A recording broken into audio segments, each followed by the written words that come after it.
এবারের নির্বাচনের দিনটা ছিল একদম ঈদের মতো। চারিদিকে উৎসবমুখর পরিবেশ। আর ঈদের দিনে ভালো মন্দ রান্না তো করতেই হবে, তাই না? এই ঈদ ঈদ আমেজে নির্বাচনের ছুটির দিনে ভালো মন্দ রান্না কে কে করেছেন অবশ্যই আমাকে কমেন্ট করে জানাবেন। ছুটির দিনগুলো এমনিতেও আমাদের কাছে ঈদের দিন, আর ছুটির দিনে বাঙালির প্রথম চাওয়া পাওয়াই হচ্ছে ভালো মন্দ খাওয়া দাওয়া। তাই আমিও এই ছুটির দিনে আমার পরিবারের জন্য রান্না করেছিলাম স্পেশাল মোরগ পোলাও। এবারের মোরগ পোলাওটা আমি রেস্টুরেন্ট স্টাইলে রান্না করেছিলাম। সাদা পোলাওটা আলাদা করেছিলাম, আর আলাদা করেছিলাম চিকেন রোস্টটা, সাথে ছিল মাটন জালি কাবাব।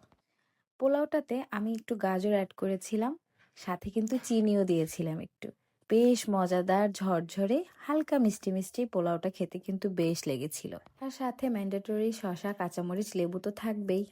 সালাদ ছাড়া কি এসব রিচ খাবার দাবার চলে? একদমই না। তাই ঝরঝরে পোলাওয়ের সাথে চিকেনের গ্রেভি মাখিয়ে, সাথে চিকেন ছিঁড়ে, লেবু চিপে, শসা কাঁচামরিচ দিয়ে যখন নলাটা দিচ্ছিলাম, মনে হচ্ছিল একদম অন্য ভুবনে চলে যাচ্ছি।